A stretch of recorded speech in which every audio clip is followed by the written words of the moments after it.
swell up. And over here, up here at the top, you can see what the rose looks like. This time of year, this is July in Alabama. The roses are, you can kind of tell, they're kind of under a little bit of heat stress. I've got a little behind on my spraying, so they gotten a little bit of black spot, especially with our humidity here. It promotes fungus diseases. If you're wondering what this aluminum foil is, that's my attempt to do what's air layering, and I might make another video of that later. But they didn't do as well for me. But anyway, what I'm going to show you how to do is T-bud roses. What I've already done is I've collected some stems from up there of that rose, and this is one here, just an example. A long stem like that right there. This is what's known as the bud eye. That's what will grow into a new stem. Now a leaf would come from right here, but they've already been picked off. I try to remove any thorns, or technically those are called prickles. Pick them off, and I cut it into a little section about yay long, like that. Alright, so something like that to work with. If it's a little too long, I'm going to always cut off more. And so actually I probably will just a little bit more. To about like that. Now what I use is a razor blade, box cutter, whatever you call it. Make sure it's a good, fairly decently clean blade, very sharp, as sharp as you can get it.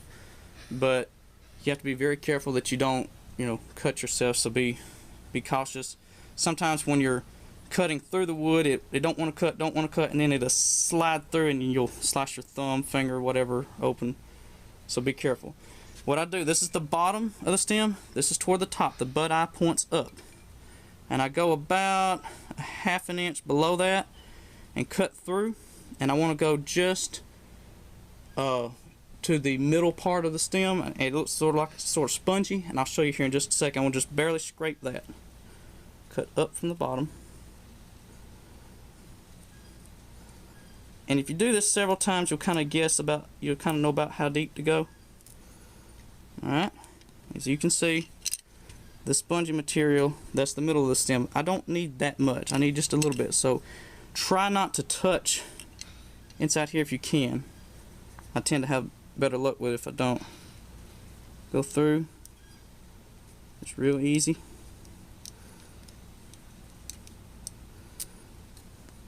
Cut that off.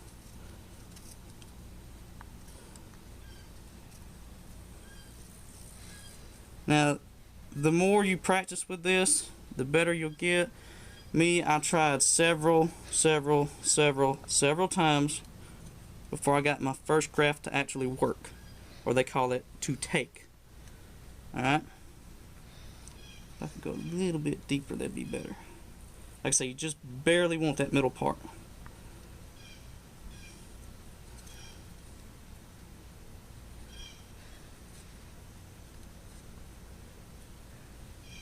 And you want it nice and level, nice and flat. You don't want any bumps on one side, because it needs to have good connection inside the wood. Okay, now that I've done this, and if I've gotten any dirt on it, try to scrape that off as best you can, because you don't want any kind of disease to get on there.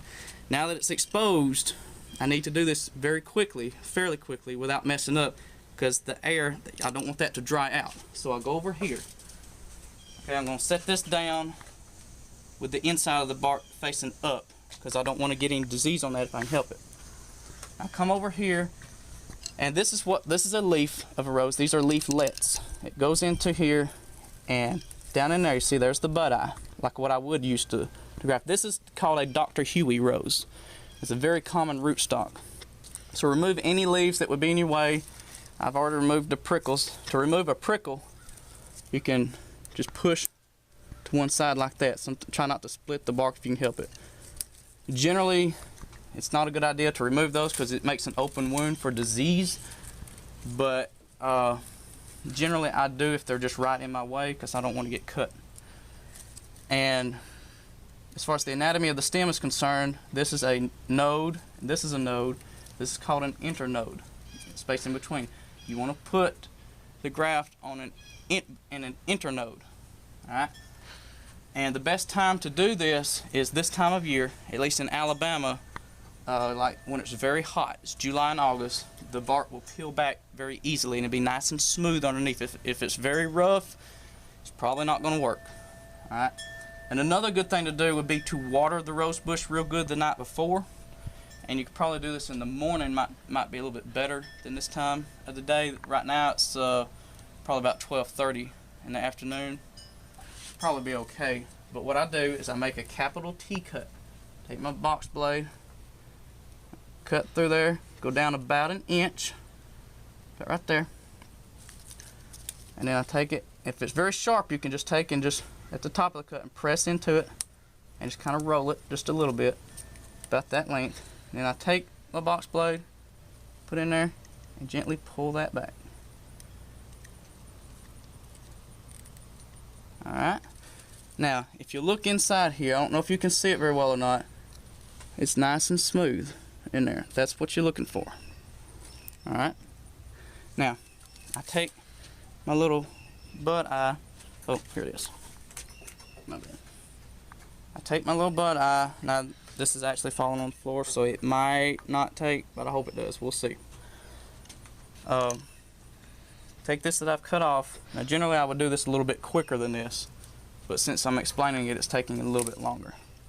I hold it open with a box blade on one side, slide it in a little bit, hold the other side open, slide it in, and you push it down like that. Push it all the way down to where it gets to the bottom. Push a little bit further, and then see how it starts to split open on its own?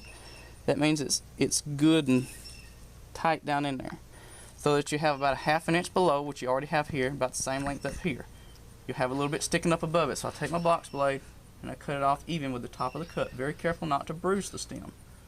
And I want to be very careful that I don't press so hard that I cut through and cut this main stem off. If you look, see, it's nice and level right there. Now, normally what I use is electrician's tape, but I currently don't have any. So just any kind of good sticky tape. I'll take this, I can take it and maybe split it. Try not to let it fold in on itself because it'll stick real bad. I'll take one of these and just set it aside. Take this here. I try to use the straight edge. Right here, I push down here and stretch it very tight. That's why I like electrician's tape, because it's sticky and stretchy. Do not cover the bud eye, because that's the part that's going to grow if it takes. It may take a few weeks to know if it's going to work or not. I'll take my other one and wrap on the top. Being very careful not to cover the bud eye. Stick it and stretch good and tight like that.